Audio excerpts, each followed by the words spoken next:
Okay. Good morning and welcome to the May 19, 2021 meeting of the Transit Commission. We've received regrets from Commissioner Wright Gilbert. She'll be unable to attend today. Could the Commission Coordinator please call the roll call for the remaining members? Commissioner Rockington. Here. Commissioner Caricato. Here. Commissioner Gower. Here. Commissioner Kavanaugh. Mr. Here. Commissioner McKenney. Present. Commissioner Olson.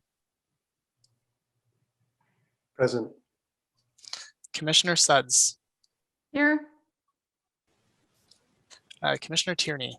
Present. Commissioner Williams. Commissioner Wright Gilbert. Commissioner, apologies, Vice Chair Klutzy. Good morning. Chair Hubley. Here. You have quorum, Chair. Okay, thank you. So any declarations of interest? Seeing none. Confirmation of the minutes for the last meeting, the 21st of April Transit Commission meeting. Are those minutes confirmed? Carried. Thank you. Carried. So we have a short agenda today. There's just two items. The Confederation Line update, which will hold. There's a presentation with some slides. Item number 2 is the general accounts transit write-offs. Is there? There's no presentation. There's no delegations. Does anybody want to hold that item, or are we prepared to receive it or carry it? Carried. Carried. Okay, thank you. Carried. I want to congratulate staff for such an amazing job on the write-offs. That there's only a little over $300 worth of write-offs on that large an account is quite well done. So thank you for that. Okay, so no other items. So we go back to item number 1, the update, and believe Mr. Manconi, Troy Charter, and Pat Scrimger will lead the presentation. So whenever you're ready, Mr. Manconi. Yes, good morning, Chair, members of the Commission. I'm going to turn it right over to Troy right now. All right, thank you, John. You can bring up the slide deck, that'd be great.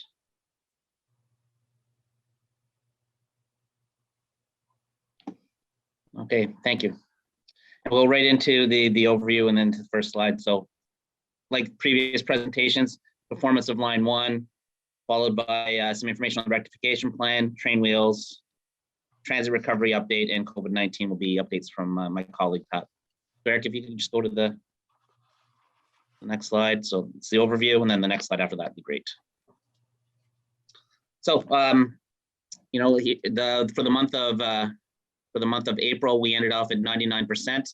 And so far for the month of May, we're at 99% as well. So that would make nine months in a row where we've been at 97% or higher. And of that, of which seven of those months we're at 98% or higher. So very, very good, stable performance for the last 9 months. Next slide, please.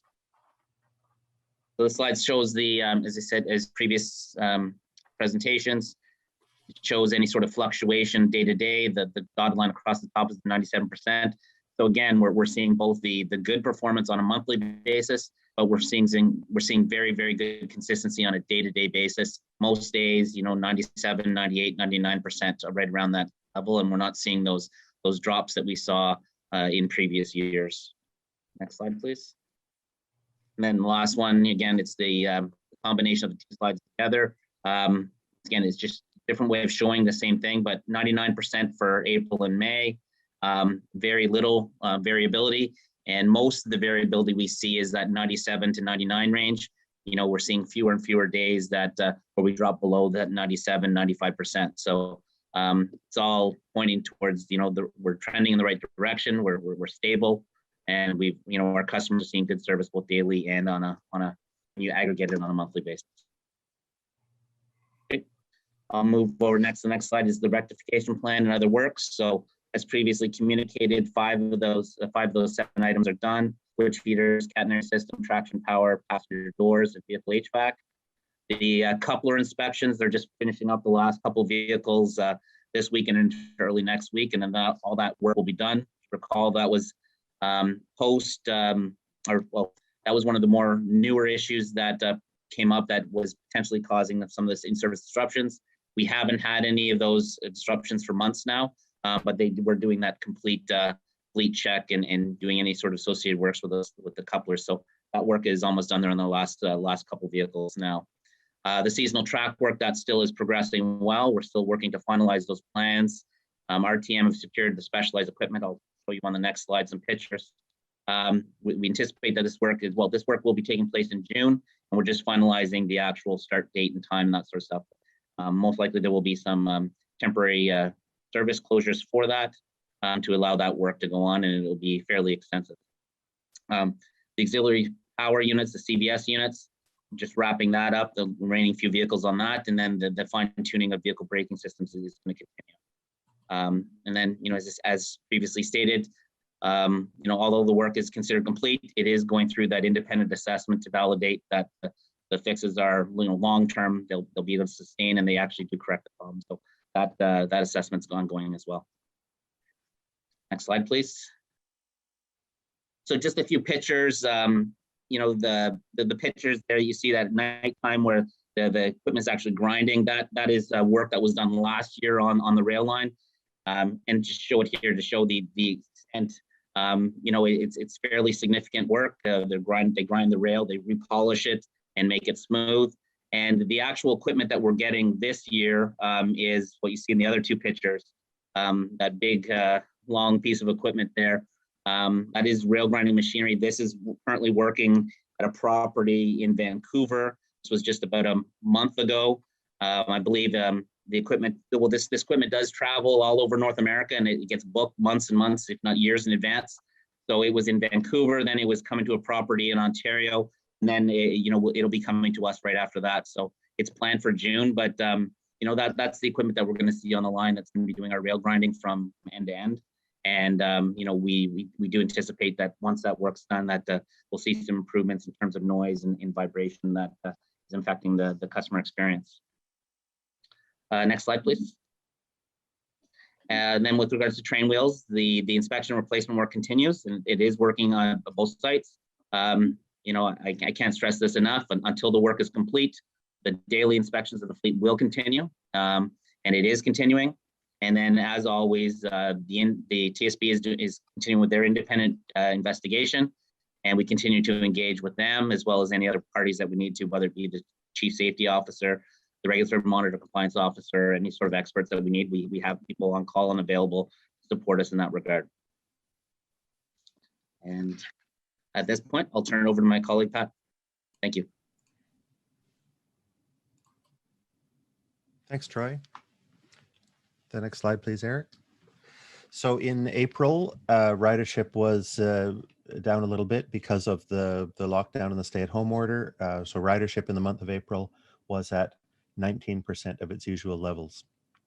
We'll continue to monitor ridership and make any service adjustments as necessary if there are particular travel needs to any part of the city.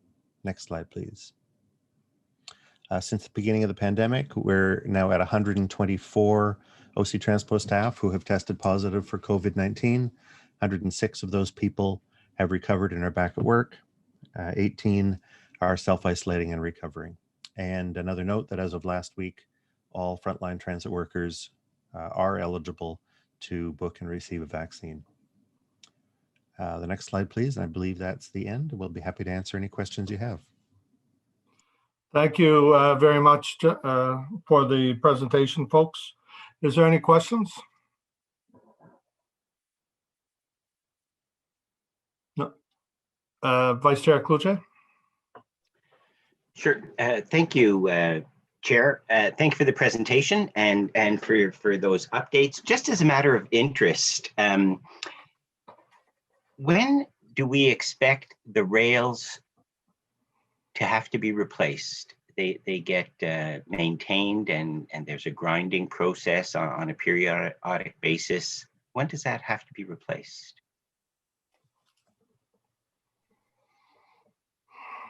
It's a good question, Mr. Chair. It can vary significantly. It depends on, how much grinding and how much activity is on that. So things like, curves, you'd see, more, they'd be replaced more frequently than, straight or tangent track.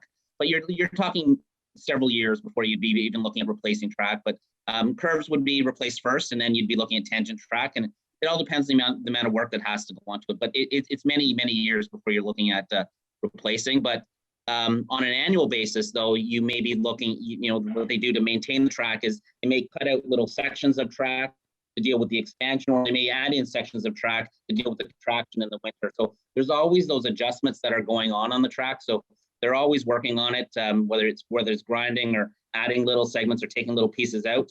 But then, more extensive work that is years down the road, you'd be looking at maybe replacing chunks at a time. Okay, so there is no, generally railways do not replace all the tracks or 5 consecutive kilometers of track. It would be in sections, and curves being one of the areas of the track that might need to be replaced more frequently. They go out, they do, daily and weekly measurements on the track. And, when they meet certain tolerances, that's when it would advise them that they need to replace that track. So they do have there are timelines associated when you look at replacing it, but then they also have to be going out and taking regular measurements. And, they have tolerances, and once it reaches a certain tolerance, then they have to look at replacing it. But it's a combination of things. There's a time factor, but then as well, based on what they see when they're doing their daily inspections. Thank you. And just the last question, that maintenance, that replacement, the booking of that machine, all of that is RTG's responsibility and part of their 30-year contract? That is correct. Thank you. Thank you, Chair. Okay, thank you, Vice Chair Cluche. Next up is Commissioner Brockington, please. Thanks, Chair, and good morning to you and colleagues. 2 quick questions for staff. With the low volumes of ridership, particularly on LRT, is there any preventative or testing work planned for this summer where you can take advantage of the low ridership numbers to do work, maybe advanced work, similar to what we did last year?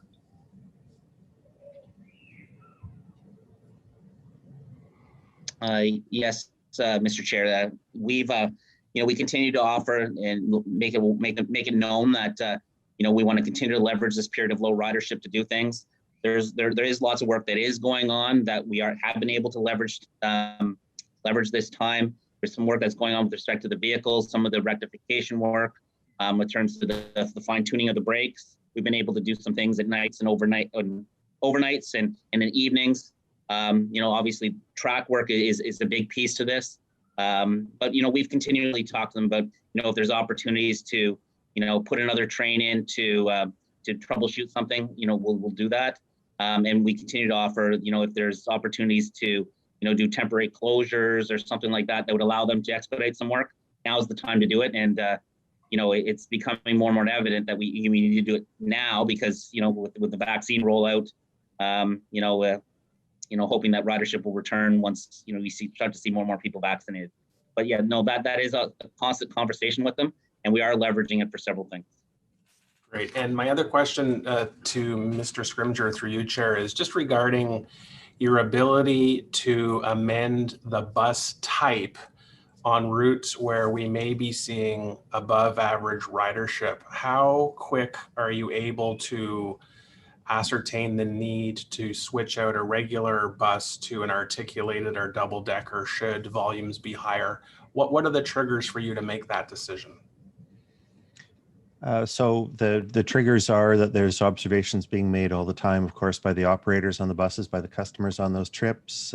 When customers report any overcrowding, we speak with the operators and have supervisors go in and investigate, usually the next day, and see whether it's a continuing trend or if it was an issue just on that one day. When we need to add a trip, when we need to change out a bus type, we can usually do it within 2 days. Okay, thanks very much. Thanks, Chair. Thank you very much, Councillor Brockington. And next up is Councillor Kavanaugh, please. Thank you. Just a quick question. In regards to the special machinery, Troy, that for grinding the rails, why is it they're just one set like it that goes across North America? It seems a bit odd when rail is growing.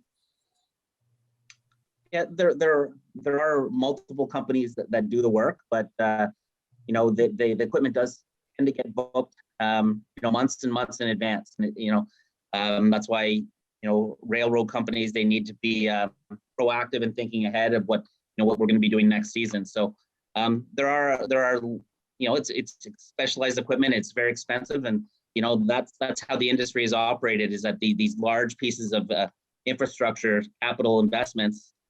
Typically, you have firms that specialize in that work, and they specialize as well in the, you know, in track itself. So you know, you get not only just the equipment, you get all the expertise that goes with, you know, setting up the track and getting the right profile so that the wheels interact with that track is, you know, as well as it can be. So, you know, that's how the industry generally operates. Is these, you know, there you have these other big pieces of equipment like ballast regulators and all that sort of thing that they do tour around, and they, you know, that's how companies are, I guess, are able to manage part of their bottom line and their finances. That rather than having to purchase this equipment that they only need to use once a year or once every couple of years, they rent it and they have that company come in with their own crew and maintain the rail according to your specifications. Do you know how much they cost? I'm not saying we're going to buy one. I'm just curious. No, I don't know how much. I don't know how much. I mean, I'm sure that's something that we could try to find out, but I don't know that off the top of my head. Okay, that's all. Thank you. Okay, thank you, Councillor Kavanaugh. Okay, so seeing no other questions, that concludes the update on the Confederation line of bus service. There is, let's see here where we're going to next. Okay, next is in-camera items. We do not have any for today. Are there any notices of motion? Okay, any inquiries? Let's see, none. Is there any other business? Seeing none. Okay, if we could just have a motion to adjourn. Motion to adjourn. Yep. Carrie, thank you. Our next meeting will be Wednesday, June 16th, 2021. And the media availability will start in 15 minutes, so 10:05. Okay, thank you, everybody, for your day. Thanks, Have a Alan. great day. Thanks. Chairman. Have a good day.